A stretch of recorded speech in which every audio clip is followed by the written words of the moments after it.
Good afternoon, everyone. Welcome to The Reason We Learn. I am Deb Fillman, your host. And today in the studio, I have Lily Tang Williams. I'm very excited to speak with her. This is going to be a great show. Please take a moment to like this video, share the link so all of your friends and people who would be concerned about this topic can join us live. That's how they will be able to ask questions. We will be keeping the question period to the end unless something is really relevant to what we're speaking about in the moment. If it is your first time at this channel, this is a channel devoted to all things related to education, both the crisis going on in American education and also hopefully rebuilding something better. So I hope you will enjoy the show. Welcome, Lily. How are you today? I'm feeling great. I'm in New Hampshire. It's beautiful fall color outside, and I look forward to connect with your audience. Wonderful. And I'm just so grateful that you took the time. You're a very busy woman. I've going around on different shows, Huckabee and Tucker and all kinds of different things that you've spoken to so many people. I asked you here because I find your background fascinating, and I think you are uniquely qualified to help us understand the phenomenon we're seeing in America. Could you share with us briefly your experience, your childhood, a little bit about your background for those people who aren't familiar? Well, I was born in Chengdu, which is the capital city of Sichuan province next to Tibet. That is southwestern China, if you look at China's map. And then I went through Mao's great proletarian cultural revolution from 1966 to 1976. I was 2 years old to 12 years old. I was in government schools, of course, for 5 years, and until Mao died, I was 12.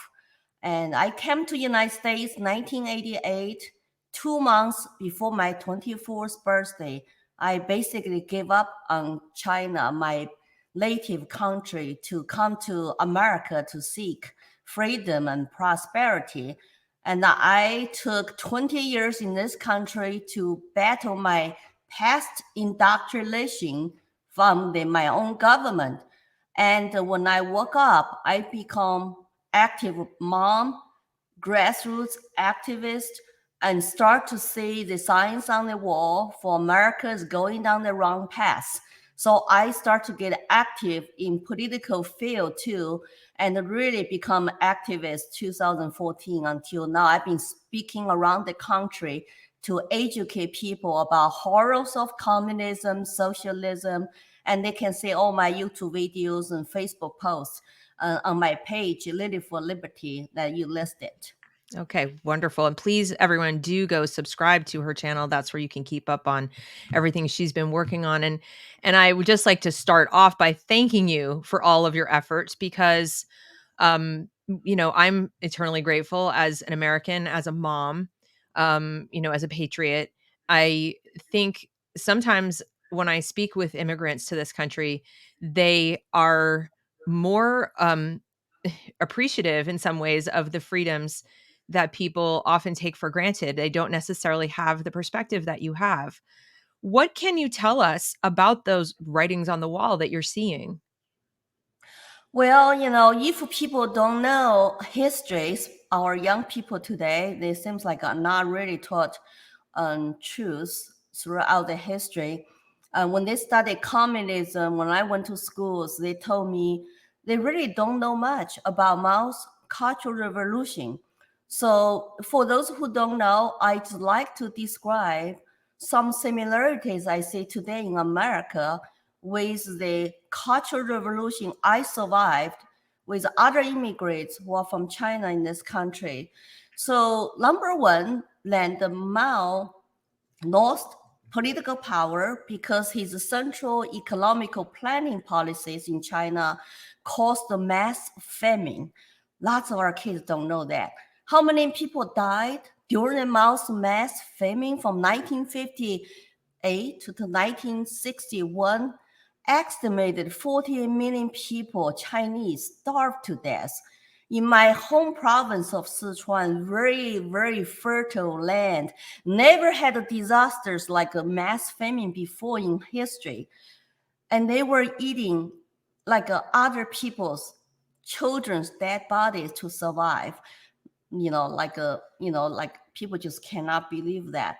And then Mao used Cultural Revolution to purge his political enemies inside of his party. And so his target was new president that time, Mr. Liu. And he started a campaign called Getting Rid of Four Olds.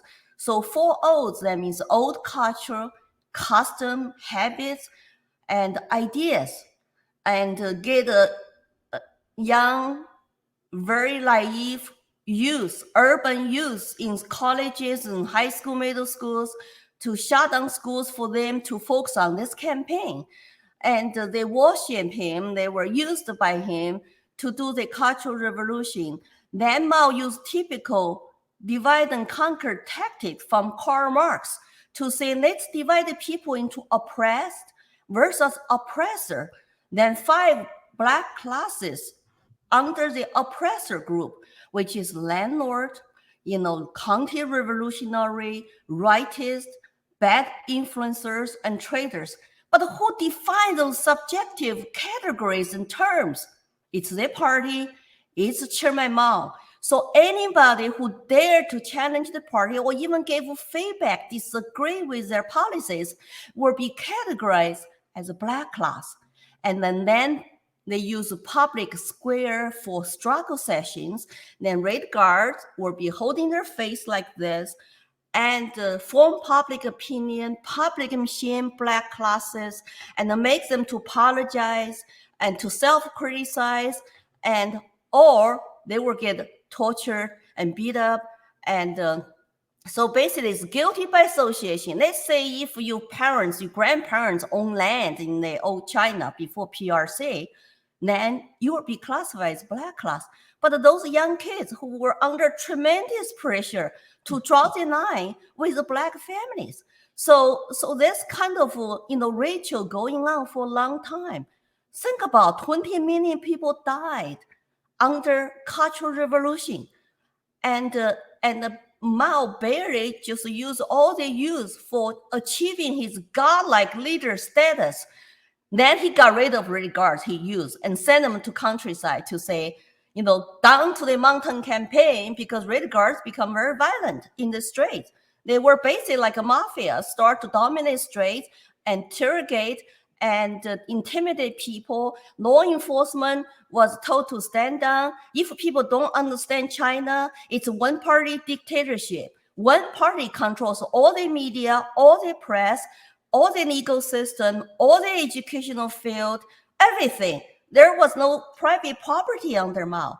So when the red guards started fighting each other, the general told Mao, hey, Chairman Mao, you have leadership now, you are number one, and the red guard don't need to be on the streets anymore. They were killing each other. Then Mao sent them to countryside, threw them under the bus. My 3 uncles went to countryside for 10 years. 10 years. So I see today, America use the same thing.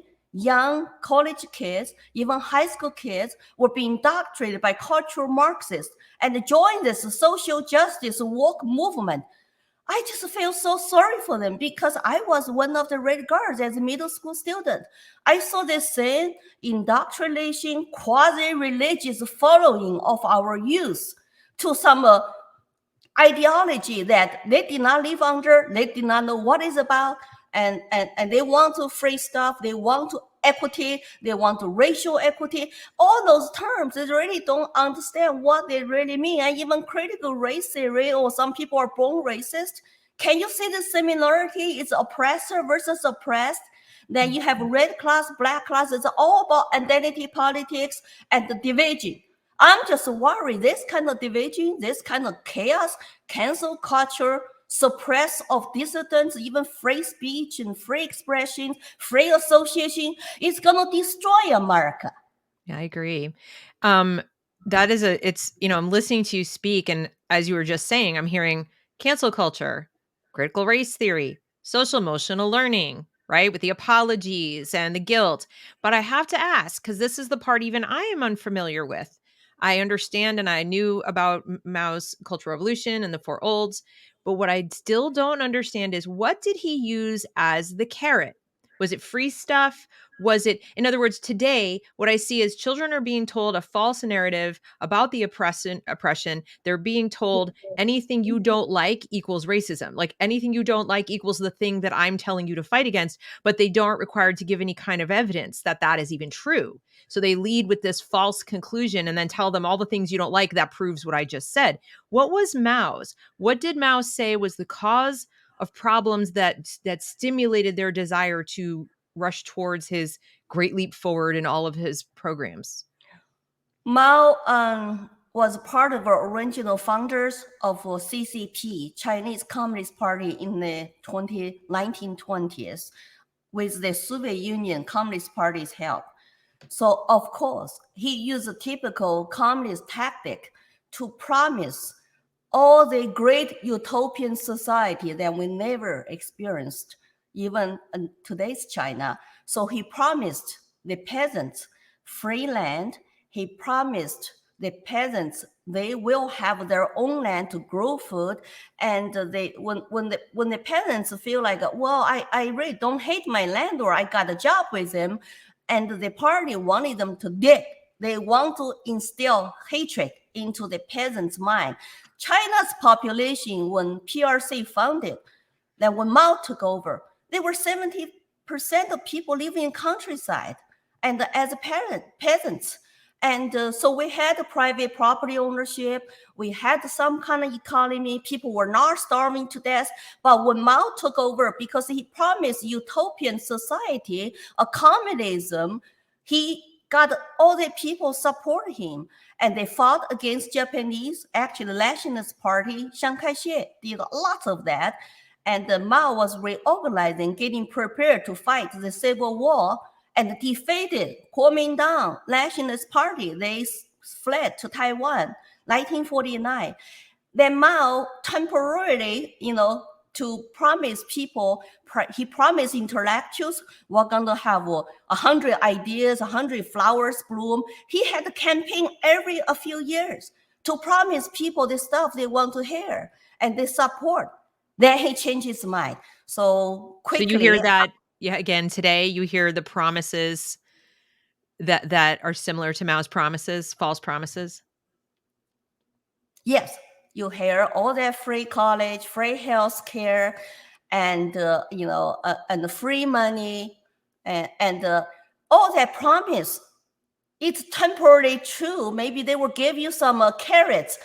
It's not going to last because they use that to gain votes, to get elected, and to become dictators. Just look at Cuba, Venezuela. All those systems empower the 1% of the elite and the ruling class. Once they have absolute power, by the time they control the court, they control all government branches, they're going to control your everyday life, and you'll be thrown under the bus. So it's always people who follow communism get starved to death, not the leaders on the top. So when Mao promised all that stuff, people support him. But then he said, well, let's have a people's commune. In the 50s, he started the people's commune because he said, you know what? It's more effective to achieve communism. You don't need the private land. We're going to have a people's commune. You go to community kitchen to eat. You take what you need. And you work 6 days a week. Everybody guarantee a job, guarantee everything. Nothing came. Nothing came. There was no productivity. We had no products. Our shelves were empty. We lived on food rationing coupons. I was a starving child. I was a working class poor child, so-called red class. I had to catch rats with my uncle to survive because we were allowed to have 2.8 pounds of protein coupons a month for a family of 5. So I was starving. I was hungry all the time, and people don't understand. The top have all the meat they wanted, and we were living on food rationing coupons and no toilet papers, run out, couldn't afford it. One brand of everything, and stand in long line to use your food rationing coupons. I'm just worried in this country, they're trying to sell progressive socialist movement and the policies and the welfare to the people who vote for them. But eventually, guess what? They become absolutely powerful, and they're going to throw you under the bus. And what happened to me will happen to us. That's why we want to come out, warmer people. We don't want to go down that path. The utopian will never come. No. And the children are vulnerable because they don't have that knowledge of the past. They don't know about China. I posted on Twitter the other day an example of a middle school assignment from New Jersey. They are reading something called Chinese Cinderella. Do you know this book? No. It's a memoir of 1940s China. Now, they're being very sneaky about this because, of course, prior to the Mao's takeover and so forth, there were some old customs like foot binding, and there were some other things that were maybe, less than wonderful or less than savory, but they certainly weren't very widespread either, right? They happen and they get a lot of noise, but so this story is about a daughter who was unwanted because sons were preferred, which guess what? Didn't end with Mao. But anyway, so they're reading this book, but the accompanying historical perspective reading takes the position that, China's movement towards communism saved women, protected women, that Mao outlawed the beating of wives. Oh, isn't that wonderful? And then there is a question after the reading that asks the students, these are American students in an American public middle school, what benefits did the people get from the rise of the Communist Party in China? And I'm just shaking reading this because even though they threw in a little bit, they were like, oh, there were some people who starved and that was kind of bad. They equated it to when we bombed the Chinese embassy during Clinton's campaign in Eastern Europe, as if those two things are equal, as if bombing an embassy because they were letting the enemy use their computers is equal to starving tens of millions of people. This is happening right here today, and the students don't know any different. They don't know. I bet the teachers don't know either. Well, when I go to school to speak about our stories, the history social study teachers say, oh, we did not know that, Lily. Mm-hmm. They did not learn that in teachers' college by their lefty professors, and to really focus on the horrors and sufferings of Chinese people under communism. How could they teach our kids? That really point out to you what is wrong with our educational system. And they cherry picking, they always cherry picking, include our social media. They always glorify communism, then condemn Nazism. And the same thing, it's all collected. It's all Nazi party is a socialist nationalist party under Hitler. So I don't understand why our young people will dress up like Antifa, hold the communist flags, hold the Karl Marx poster, and even wear Mao's t-shirt. What are they worshiping? They don't understand what they're asking for. They're asking for their future in slavery and oppression. And the woman, of course, got rid of foot binding, which I support. Foot binding was very painful, called a lotus feet. My grandma is a fighter. She died at 88 in 2007. But when she was a little girl, she refused to bend her feet. You can marry up if you make your feet tiny, because Chinese men love to worship little tiny feet without regarding the painful process of that crushing the little girl's foot bones to keep the feet not growing. But look at what his policy did to all Chinese women. First of all, you must work. It doesn't matter how many children, infants you have at home.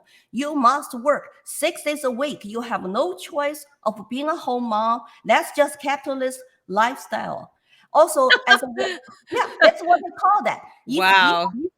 And a woman, we're not allowed to be a woman. We were not allowed to have a hair laid down past our shoulder. It's not a political correct, even hairstyle. We were not allowed to wear beautiful, sexy clothes, Chinese style dresses, jackets, soak were banned. We need to dress like men. Does that tell you something? It sounds familiar, doesn't it? Yeah, we need to be plain. We need not to be sexy, and we need not to wear colorful clothes and you'll be criticized, and we need not to smile whenever we feel happy. So it's all that the real oppressive regimes, policies make people live in hell. We did not even know it because we did not know what outside world is like. We just see yes man, yes teacher, yes party boss, and I always like to look pretty, but I was criticized. Like I even have bands. I need to look revolutionary like this. Is it ugly? But I want to have some bands. I like to keep my picture in my album. I was criticized to have a little, like a bourgeoisie lifestyle, capitalist lifestyle. So I had to hide all that.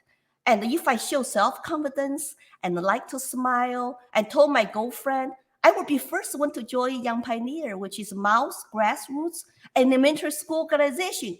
And she reported on me, and that tell you how sick the society was. You could not trust any friends, and you could not even trust your family members. They can report to Red Guards during the Cultural Revolution, and you will be in trouble. So you just keep all your private inside, and it almost like live as a double life and double faces. Because I wanted to move up. I was born to be competitive. And so I said, well, I'm not going to trust my friends anymore. I'm going to join the Red Guard, Young Pioneer. I'm going to move up because my family were dirt poor. They did not get enough food rationing coupons, did not even get a milk coupon because their position was so low, because my parents were illiterate, working class, and they had no education. Even though my dad was party member, he could not get promoted because he cannot read in Chinese.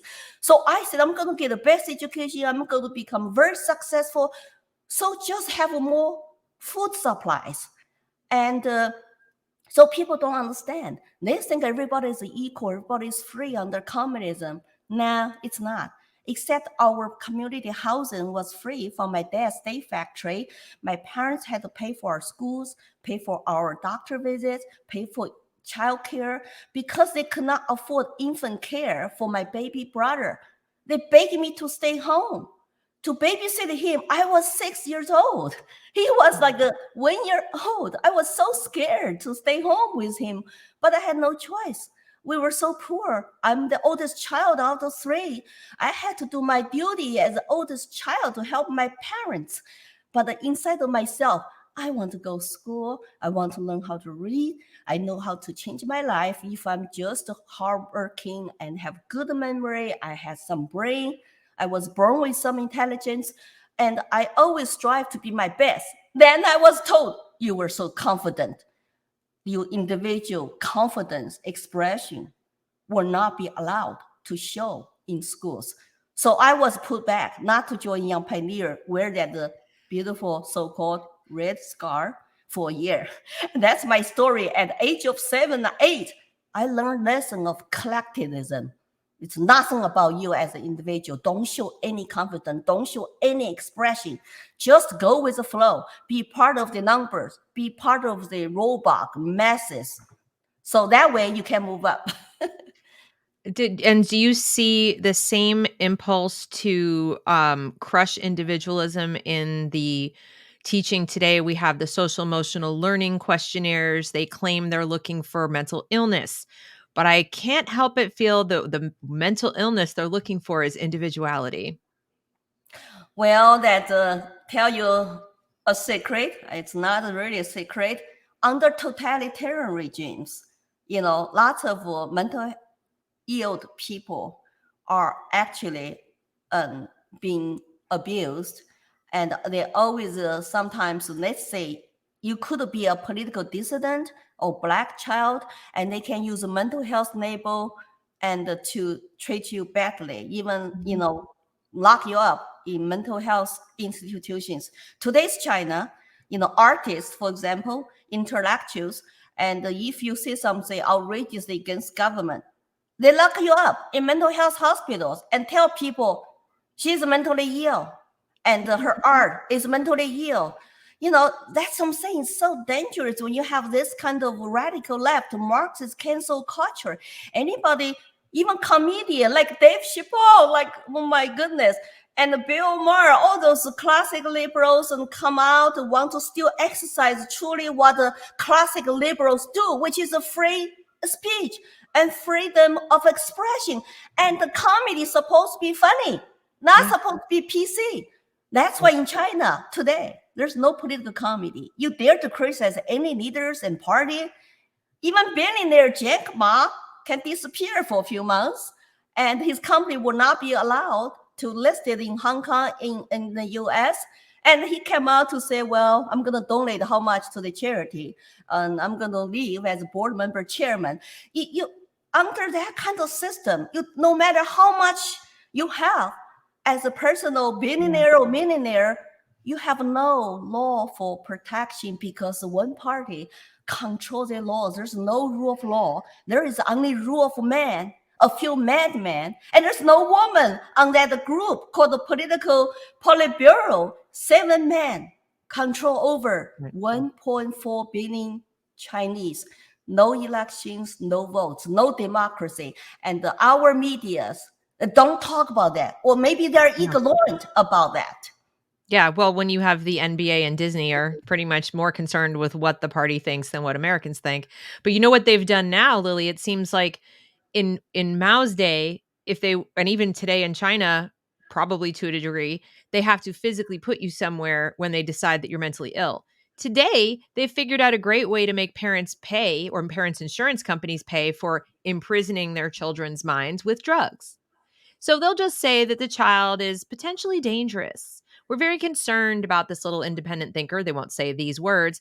But we're concerned that they might act out. So we think that they are depressed and potentially violent. They need to take these beta blockers or they need to take these drugs. We need to do some experiments and so forth for their mental health. And you'll be paying for the mental and emotional imprisonment of your child. And you won't And even know it because you're not allowed to know. well, enslavement of the mind, the typical also the communist way, and today's China totalitarian way. And I want to talk to all the parents out there. If the communist Marxists take over the country, you will have a zero parental rights. We did not have any parental rights. So when I was in school, that we had a child student file. The file is a secret.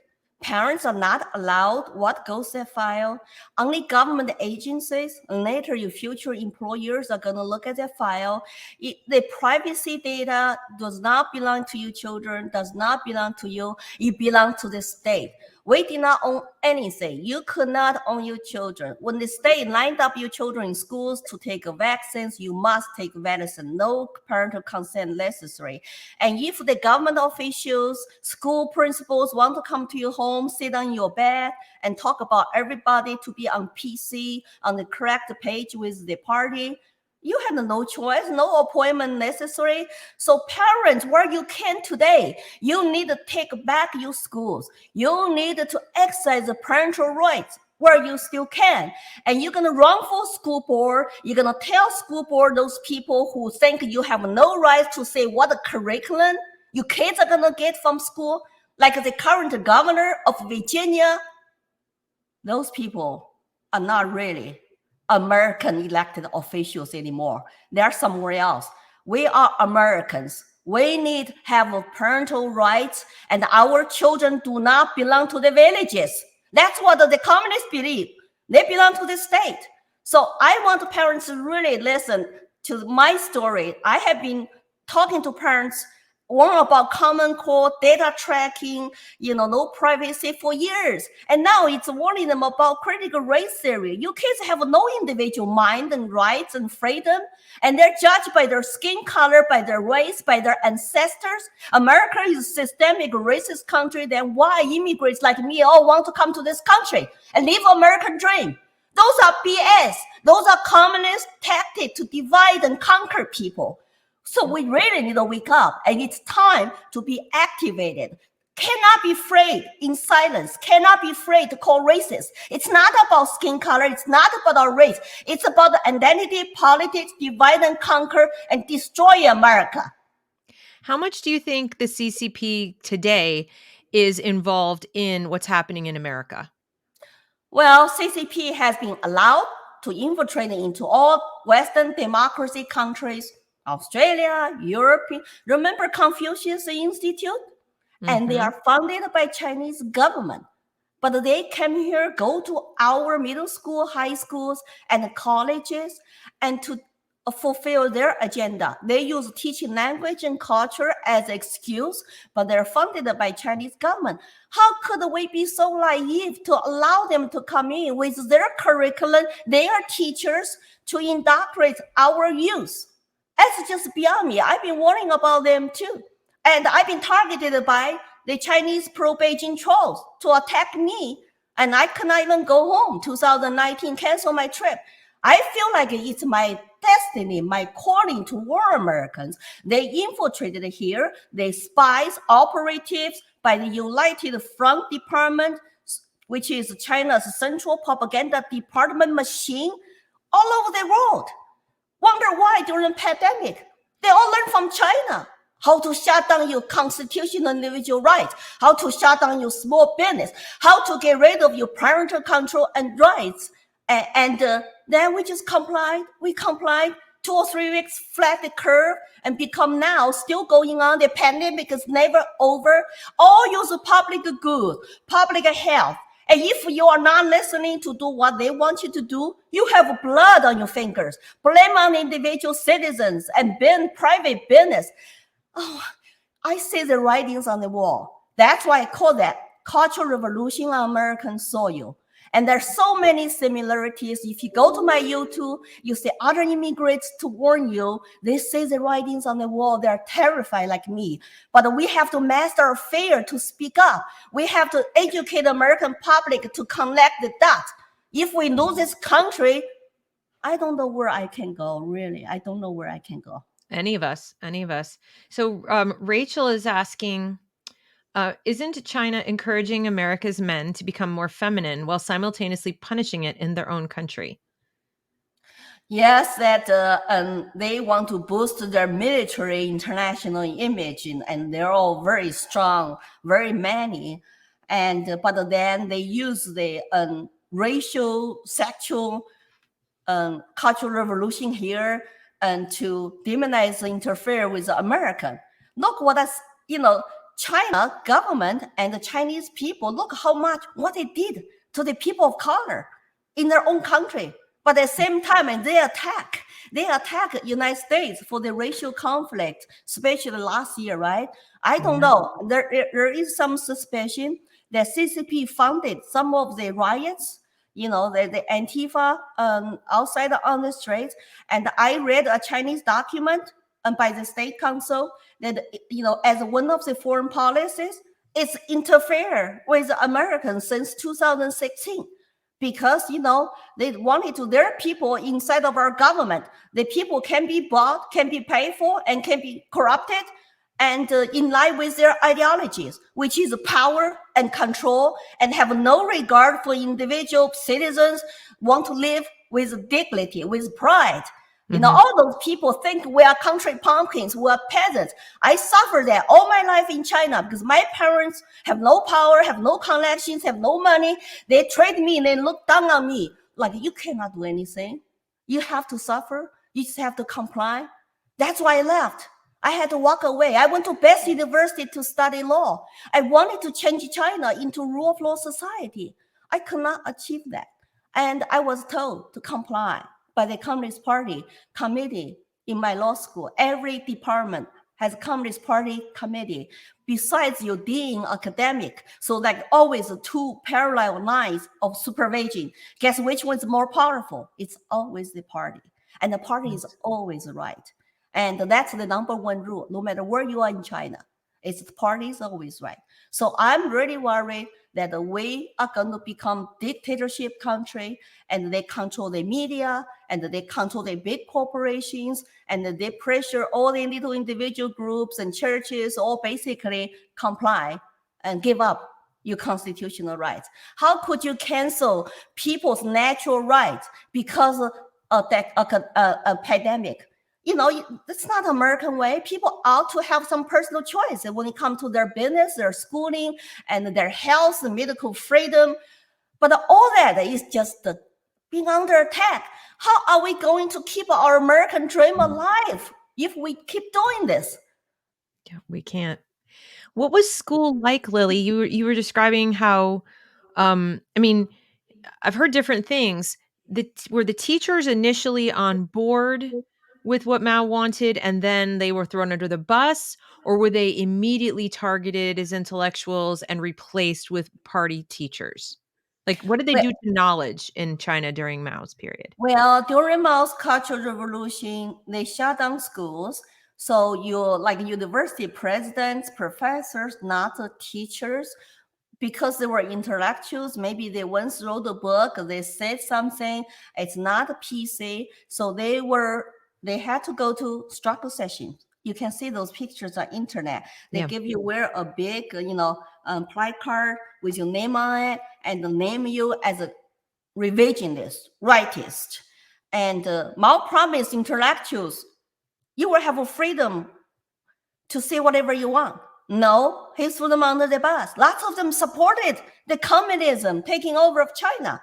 But when they want to offer some improvement, feedback, and they get thrown under the bus. So the lots of teachers, intellectuals died, either committed suicide or tortured to death, were sent to educational camps. And so that's a sad thing about the young people who are naive, who actually really had some blood on their hands. And some of them turned their parents over to Red Guard, and so parents tortured to death. There's one guy who would go to her mom's dying spot to talk to her mom every day. He was 16 years old, and he threw her mom under the bus, reported her mom be a black class and say something not PC. And he was young.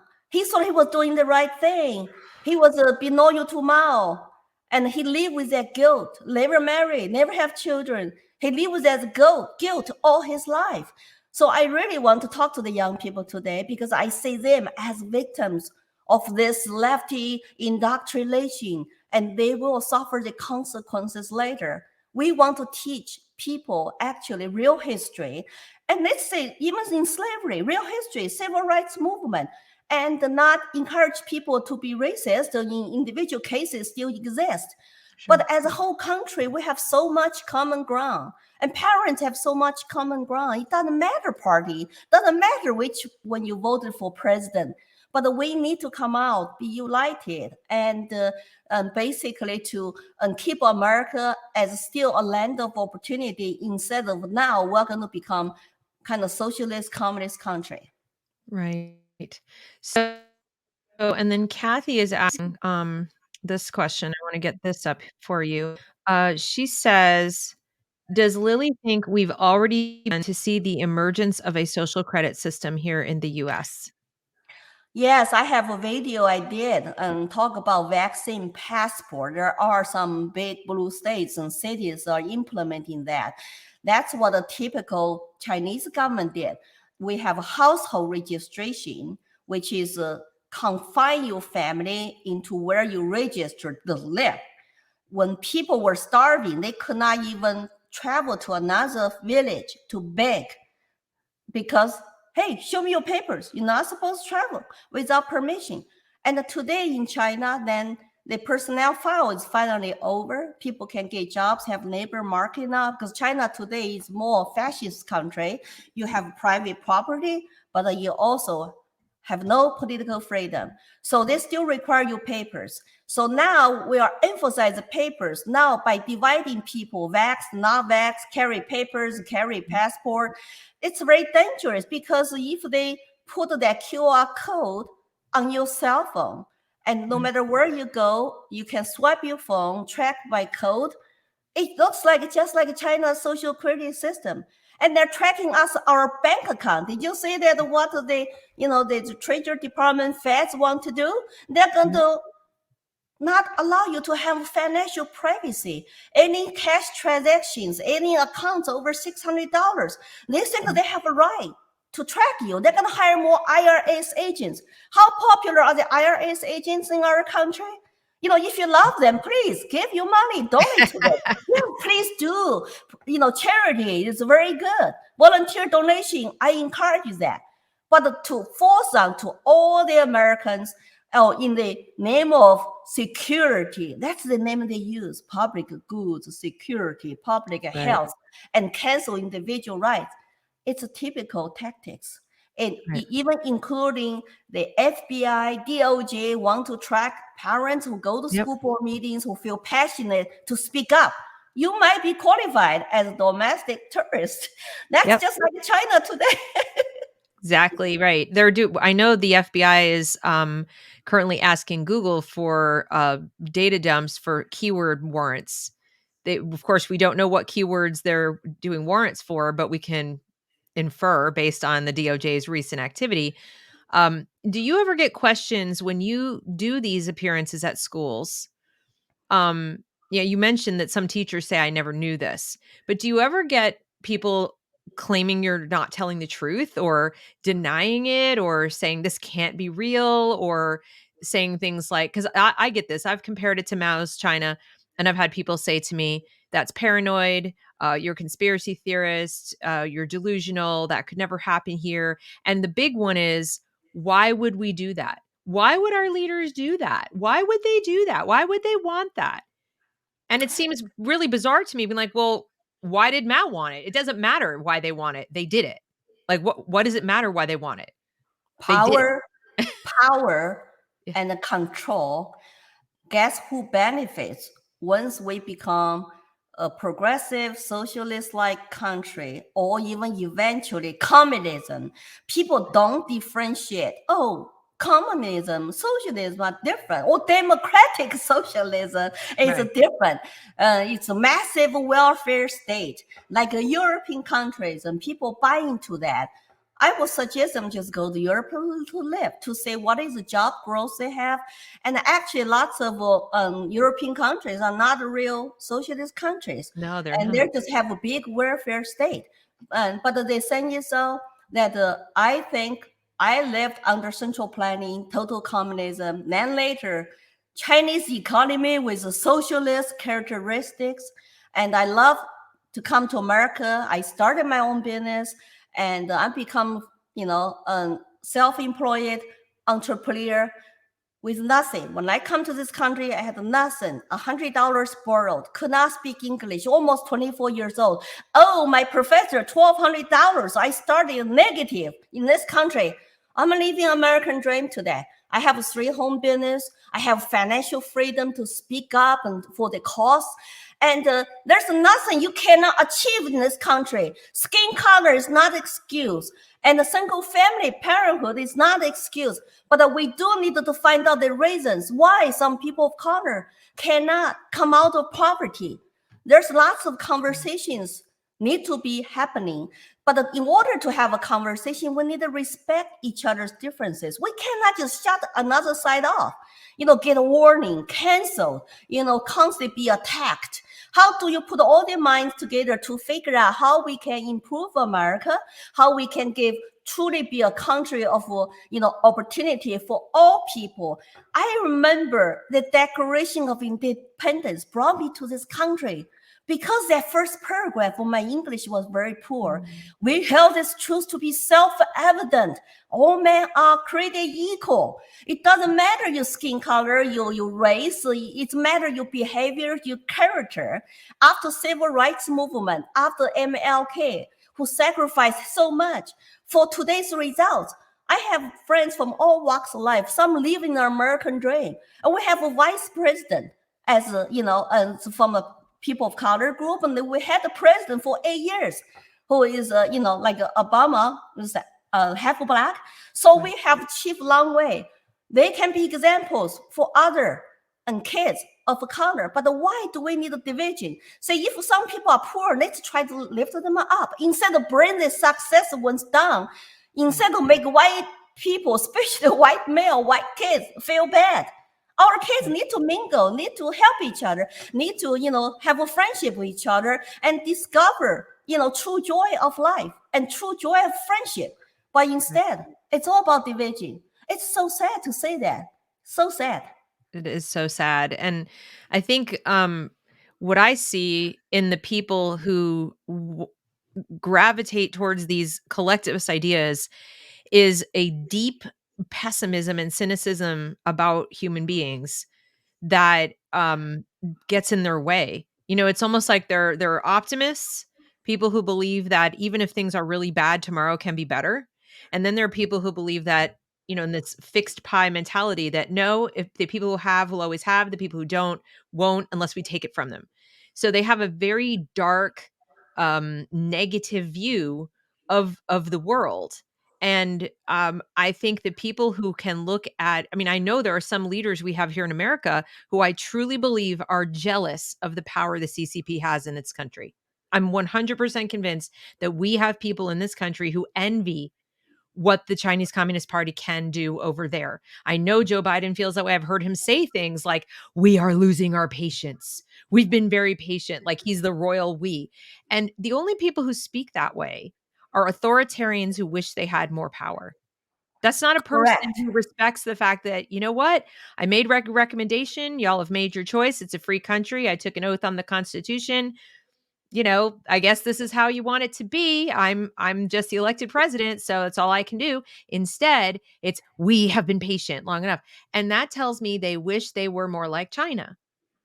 Of course, that's why they take Chinese as a government, CCP, as role models, have a hardcore shutdowns and cancel people's rights during the pandemic. Just use pandemic, any pandemic, maybe they would do that. They say though people don't understand who support, Democrats leadership right now. They are also tyrants. They're tyrants. Look at the hardcore shutdowns, all the big blue states and big cities, and force everything down to your children, to your schools, and to regular working class people. They're tyrants.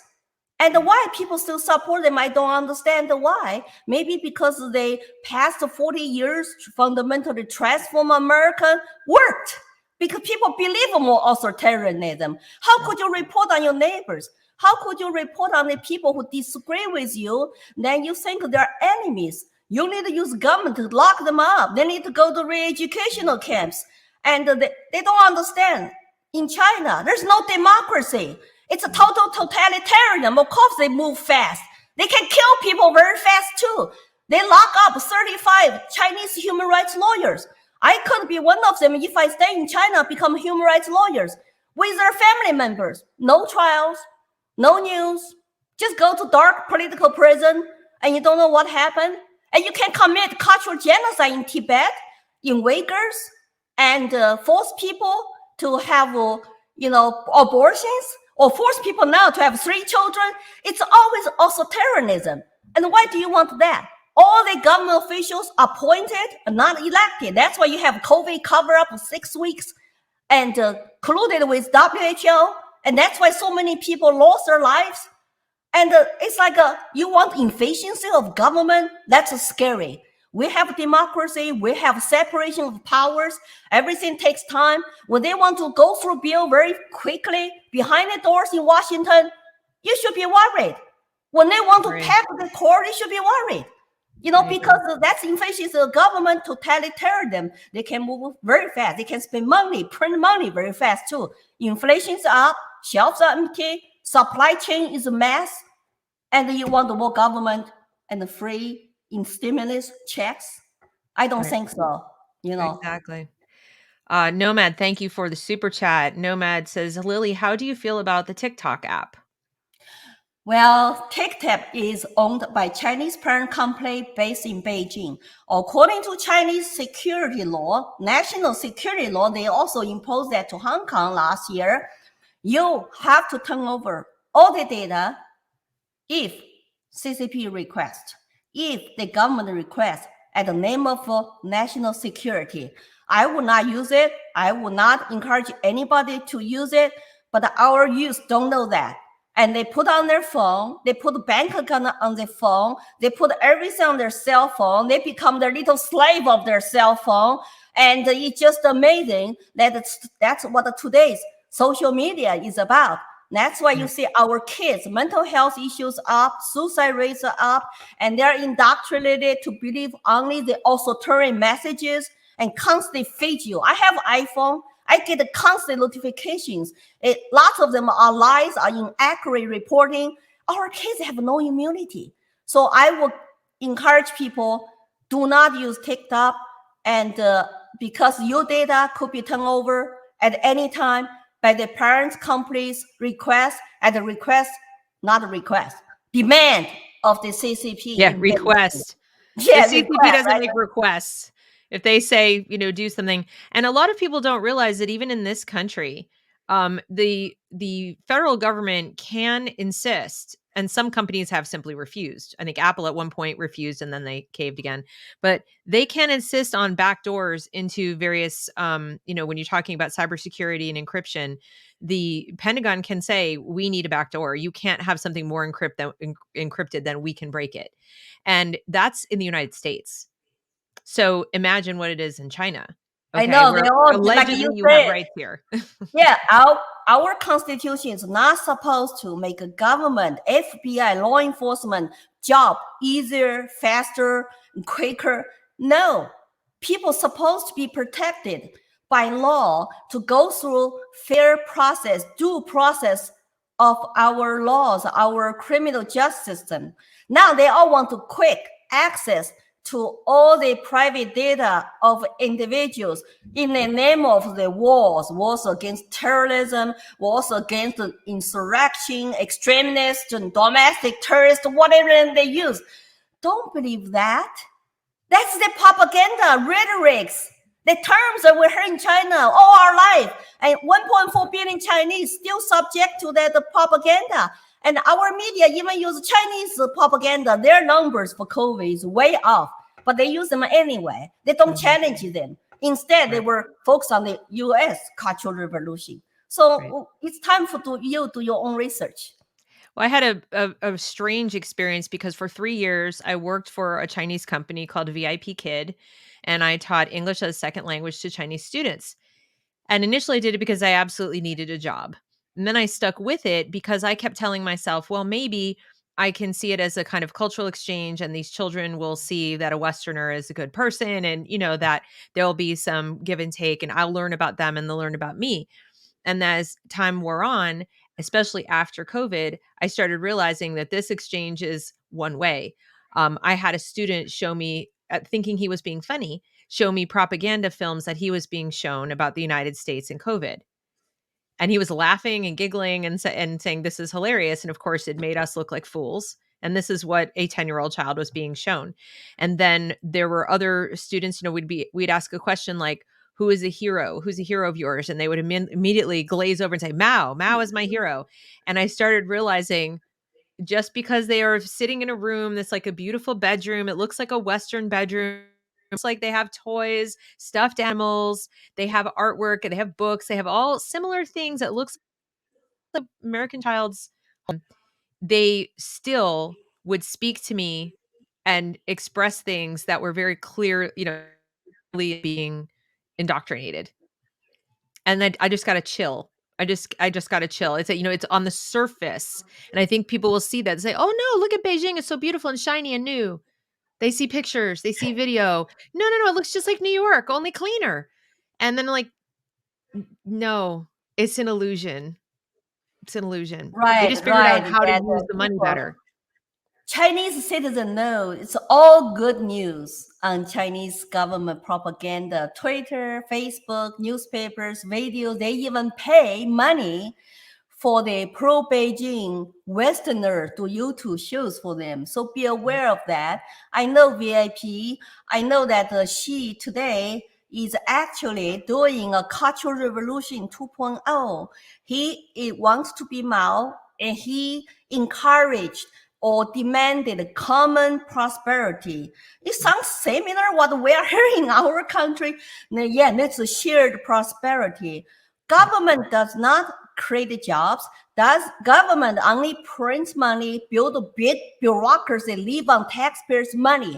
Think about how much that harder you have to work as middle class Americans to pay your taxes, to give money to the government, for them to expand the government, and then give you some crumbs back. But when they have the top control And the billionaires, big corporation get richer and richer, where small mom pop and go out of business. 40% restaurant bars will never come back because they were shutting down during pandemic.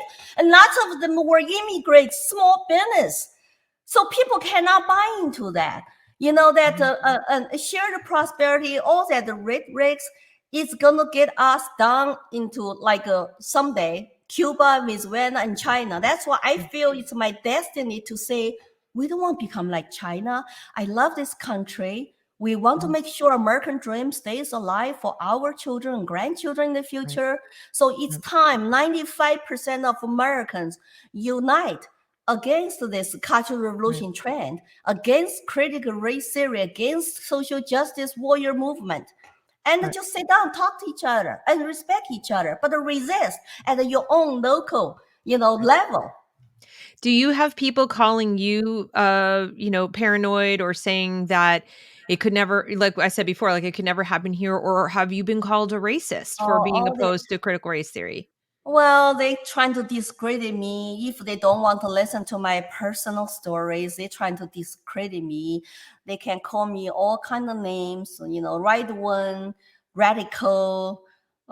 Because I'm married to a white guy, I could be white supremacist now, and and it's okay. White adjacent, I think is the term. what is that? And Asians, because they. Lots of Asian parents come to this country, work hard, invest wisely, they're educated, and they're good with math. So we are, in Washington State, they categorize Asian students with white students. So now, we could be, our kids could be so-called oppressor group. And our children are being discriminated by Ivy League schools because they want to quote us for minorities, but other minorities, the Oriental kids are the inconvenient minority because we like to value education. We like a society based on individual merits and character instead of skin color. So that's why there's lots of even Chinese parents now are waking up, activated. Even in California, they're trying to get rid of their California school board member, very lefty, in San Francisco. I'm very encouraged. We cannot give up, because if we give up where we still can speak and can fight, can protest, and when day comes, you cannot do any of those anymore. Then there'll be real trouble. You'll be equally slaved. I don't care what name people call me. I always use Lenin's quote: "The goal of socialism is communism." And they're violent people too, because Mao said, the political power comes out of a barrel of gun. That's why they want more gun control, because they want to disarm regular citizens. Of course. And that's why they want to use the children. I've noticed lately, whistleblowers have been sending me things about how they are using class time and flyers to help push gun control through the children. And I wonder if they're throttling me because I'm freezing. Can you see me? Can you hear me? Okay, because they were frozen a second. And this has been happening to me lately when I get to particularly controversial times in my lives. So what specific tasks, you mentioned running for school board and other things. What other things would you suggest to people currently that they do to fight back? What can we do, Lily? Well, first of all, you have to understand. I hope people understand and educate themselves, not going to mainstream medias and social medias, but alternative media. There are lots of them on internet and on YouTube, like yours is one of them, and belong to the parental groups you feel you can identify. So educate, understand, and connect the dots. Once you wake up and you want to get involved, you want to help, politics is local. You don't have to wait until some other years another political leaders come to save you. No, nobody can save you except yourselves. You get activated. If you can homeschool, pull your kids out of public schools and go to private school, do that. If you cannot, go storm your school board meetings, express yourself, your passion, your dissatisfaction, what they're teaching to your kids, Right. and what is racism they're actually pushed on your children, and teach them to hate themselves, hate our country, and hate other people. And Right. you need to voice that opposition. And when they threaten you, don't be afraid, don't keep your head down, and run for school board yourself. I see lots of parents like in Virginia, Loudoun County, they're great, they're role models. And write email if you don't have time to go to meetings, if you don't have time to get involved, run for office, donate to the candidates who represent your values. It doesn't matter. You worry about your job, you worry about your career, your business, your private property. Those will None all of be that gone matters. anyway if they win.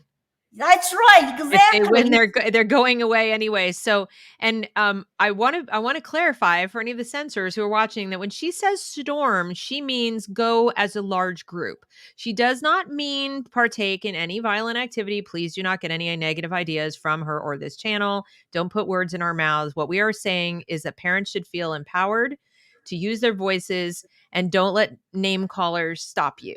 Am I correct in that? I just want to make sure, because you know how they'll put words in our mouths when we use words like Of storm. course. I'm Yeah, all encouraging peaceful protest, exactly. peaceful speaking up. You can speak up with passion, have a good Yes. argument, have a good choice of words.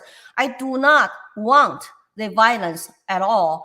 I No. think that's something we can still do peacefully to express ourselves with passion. But the thing is, so if they target you because you speak up with passion and they shut you down, then they got a problem. They think they have a moral superiority over parents. They think your children belongs to them. They think the taxpayers' money funding their salaries, funding schools, and belong to them. That's not your place to speak up. And that's wrong. That's not America. We all need to speak up where we can. Exactly. And you know what? This is the I'm the one who's the conspiracy theorist, really, because I wonder sometimes, since I know that the CCP has infiltrated our institutions, and I know they push the Confucius centers and all this and funding into various types of curriculum that are steering us astray. I can't help but wonder if part of what they're doing is to stick it to Chinese immigrants who've come here for freedom, people like you and children of people like you, because they do rise to the top in our society. They rocket to the top, right? When they're free to do what they want. They appreciate the freedom. They want the freedom for their children. And all of these equity policies that we know that China is supporting, even though they would never do it at home, hurt Asian immigrants. And I can't help but feel that there's somebody sitting up in their offices in China going, ha ha ha, serves them right. I really believe that. I think that they have a bigger hand in this than we know. I just do. I think they're laughing to the bank. Yeah. Because Chinese children have to work so hard and score very high academically to go to college, to get jobs. And that's why they all are, score very high on international tests. Where our kids and talk about only the racial justice and equity. So the Chinese parents value education and value school quality, and they realize it doesn't matter. Some schools are canceling middle exams and final exams, and maybe someday you don't have to even take ACT anymore to go to college because it's all quotas based on your skin color, not your individual performance. That's why the Chinese Americans sometimes will classified as they want to use us. They want to use all minorities to achieve their agenda. And if you are matching their talking points, yes, you are on their side.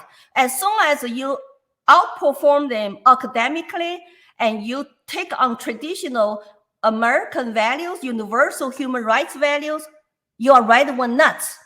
Say, look how convenient that is. That's why I don't buy into so-called, all kind of life matter movement, because we all matter. All lives matter. We are equal protected under the law. Maybe there's some issues we need to improve. We need to reform. I agree. Like injustice system, all that. But this cancel culture, this just use minority speak for. We have a name there for the liberals in this country. Chinese gave them a name called a Baizhuo. White progressives, they want to speak for you because you're oppressed, you are victims. And I'm doing a lot better than lots of them are. Why should I categorize me as a victim. I came to this country to strive. I did not own anything in China except a used bicycle.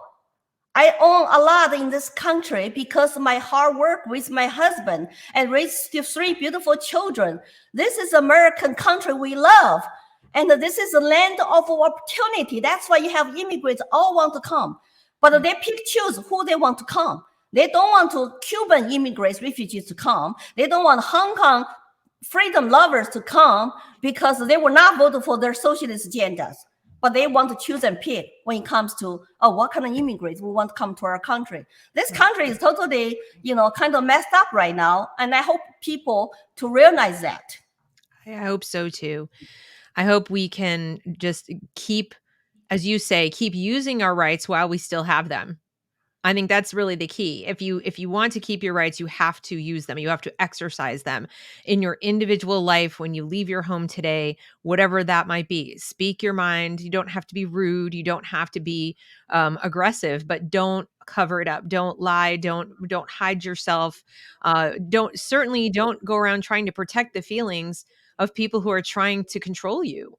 That doesn't make any sense. And that is something I think that where we have an advantage in America, that is part of our culture, or was, that people who came to this country from other countries were strivers like you, Lily. They were people who said, I'm willing to leave everything and risk everything to take a risk on myself, to take a chance on myself. And I think that's still alive in us. I think Eric July did a video the other day talking about that, how he still thinks we will win in the end, that liberty will triumph. But I hope that people listen to you. And I'm so grateful that you came to speak to my audience today and that you are continuing to do what you're doing. You don't have to do it. As you say, you have a beautiful life. You could continue living your life, but you feel like you have a calling. I share that. I feel the same way. I feel like I have a moral obligation to talk to Right. people like you and platform people like you. But, even if you're out there watching this and you don't think there's something you can do, there is. It's called live your life and make your choices. And don't let anybody speak for you. Don't let anybody, no one's coming to save you. So don't let anyone speak for you. You speak. Right? Correct. And that also, we are the majority. Good, conscious, common sense people in this country are the majority. Yeah. We do not want to be silenced just because under 10% of radical Marxists want to change, destroy this country. And what do they want to replace with? Socialism, communism. They don't even say. That's the tragedy. They don't even say.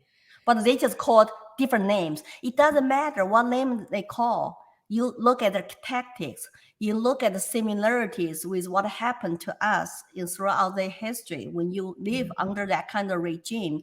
So like you said, we will speak up as a majority, and only you can save yourself, save your children. You cannot say, let other people to do their job. Lots of people just say, let them do it. Let them do it. Yeah. It's not going to happen if we don't have the numbers. We have to show the numbers. So I hope you all can share my stories. That's at least you can do this interview. And also my Facebook page, Lily for Liberty. Yeah. And you can message me. Let me get that out there for people just to make sure. So you're at Lily with the number 4, right? Lily for Liberty. That's my public page, and Lily for Liberty, LILY number 4 Liberty, and the Twitter too. It's Lily for Liberty. Then my YouTube channel and Instagram is my entire name, Lily Tang Williams. I'm trying to connect with you. So if you know some groups need me to go speak, you can private message me on my page. I want to go to national TV so whole country can hear me. If you could make introductions, that would be great. Right. So if anybody watching this has those contacts, please reach out to Lily, have them reach out to her, because, I think having somebody like you come to a school in particular would be very powerful. More students. Are you finding that the students respond well when you speak with the students? Kids were like, their eyes were so big. They were shocked. But the thing, so some schools They do not invite me. So I need you to refer me to Yep. moderate teachers regardless party, because there are lots of good teachers out there and they're free too. But if they are willing to invite me, and I do have a sponsor, if you are out of New Hampshire, called the Victim of Communism Memorial Foundation. And you can write to them, request me as your speaker in schools. But in New Hampshire, I will do for free for the cause and for collecting with the students. That's my duty as a patriot American. So the sponsor is victimsofcommunism.org. Memorial Foundation. Memorial Foundation. Yes. I think it's victimofcommunism.org. Yes. .org. Okay, I'm copying that. So for those people, also, here's the link I'm putting in the YouTube chat, but I'm also going to put it down here. You can reach out to them. And I would also say to parents, because a lot of times they'll say, well, my school won't allow this or that.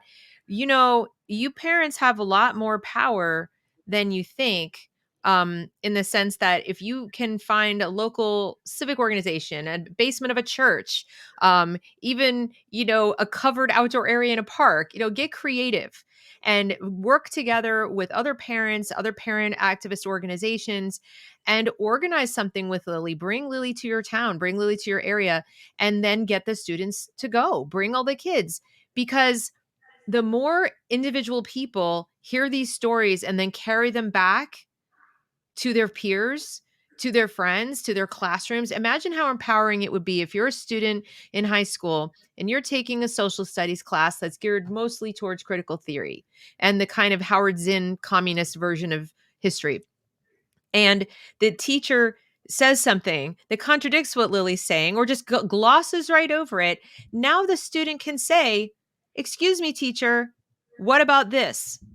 What is so tragic right now is our students have such a poor background in history that when the teacher presents these ideas, they aren't able to challenge it. They don't have the frame of reference to challenge. But speaking with somebody like Lily, or have your kids watch her videos, go to her YouTube channel, just sit down with your family and listen to what she has to say. These are things you have 100% power over today.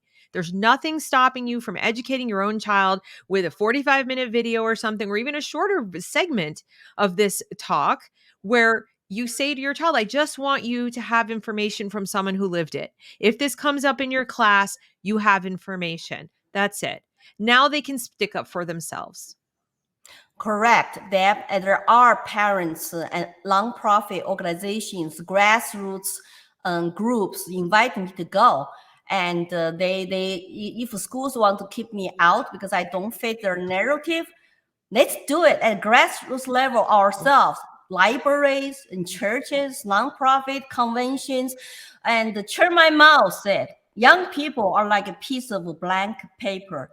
You can draw most beautiful picture on that paper. That's exactly what the left is doing to indoctrinate our youth who are naive, innocent, their mind. By the time they go to college, it's almost too late. Let's do it with middle school students, high school students who are just learning about communism, but they don't spend enough time learning world history on communism and the horrors of communism and socialism. Exactly. We need to counter strike. So 100%. Follow me on Facebook and write to me. Yes. They talk about, next time you hear someone say they're whitewashing history, remind them they're actually redwashing history. They're removing everything. So Lily, I am just so inspired every time I hear you speak and, speak to you. You just are so inspiring, and it really keeps me going. I have my dark moments. Anybody who knows me knows that I have my days where my heart is heavy. But when I hear you speak and I know what you've been through and I know what you've overcome, it makes me feel like I'm a whiner. I really have to just toughen up and keep going. Well, be honest, Dad, my life is I will never leave America for China, okay? So our life here, our freedom here are very precious and fragile. That's why we need to defend it now, because I know the worst of it. I could not even have anybody interview me in China. I could not speak like this, totally quiet and totally alone. We have each other here. That's why I'm still very positive. I'm very cheerful. I'm happy. I want to come out, defend American, defend our country. And we need to say, giving up is not an option. Yeah. And we have no place to go. The world will be a very dark place when you let the Communist Party to take over all the countries. So let's do it now. And let's do it in such a nice way, respectful way, so we can win people over from the middle, from another side. Yeah, we definitely should do it. Lily, do you have a locals? Do you have a locals community yet of your very own? Or not yet? No, I'm so busy. I I know haven't you're looked so busy. into Okay, that. well, Yes. maybe someday. I But need here's a what I lot of will volunteers. here's what I will do, and I'll promise you and also the audience, somebody has asked if there is a page of resources. What I will do is take all of your links and all of the resources you've just given us, the victims of communism, and also the other things that you've told us, and I will put them in my locals community for people to see, so that at least the audience there, and I will put it in the free section, so you don't have to be a subscriber there. I want you to have this information, and I will keep it over there in the resources on my locals, so that and someday when you get your own separate community, then it will be there. But for now, I will promise to promote that, because I think more people need to have you come to their area any way they can. Sponsor a trip, whatever. And how are you going to write a book?